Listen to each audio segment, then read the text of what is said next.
आज आपण सगळ्यांना आवडणारी अशी मटार पनीरची भाजी करणार आहे हॉटेल स्टाईलमध्ये। तर इकडे मी मटारला शिजत ठेवलेला आहे। तसंच कांदा 4-5 चिरून घेतलेले आहे, एक टोमॅटो घेतलेला आहे, एक हिरवी मिरची घेतली, थोडीशी लसूण आणि काजू घेतलेले आणि आल्याचा तुकडा घेतलेला आहे। आता हे सगळ्यांना आपण तेलामध्ये परतून घ्यायचं आहे।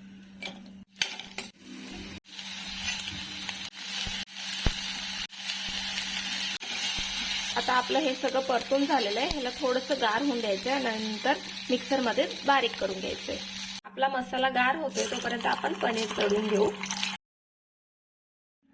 आता इकडे मी 30 कढई घेतले, त्याच्यामध्ये तेल टाकायचंय, जिरं टाकायचंय, जे वाटण वाटलं आहे ते टाकायचंय।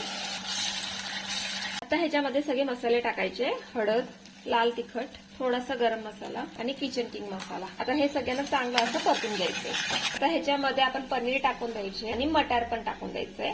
सगळ्यांना चांगलं असं परतून घ्यायचंय। थोडं तुम्हाला जसं घट्ट पाहिजे तसं तुम्ही पाणी टाका, चवीनुसार मीठ, थोडीशी साखर टाकायची। सगळ्यांना चांगलं असं मस्त मिक्स करून घ्यायचंय।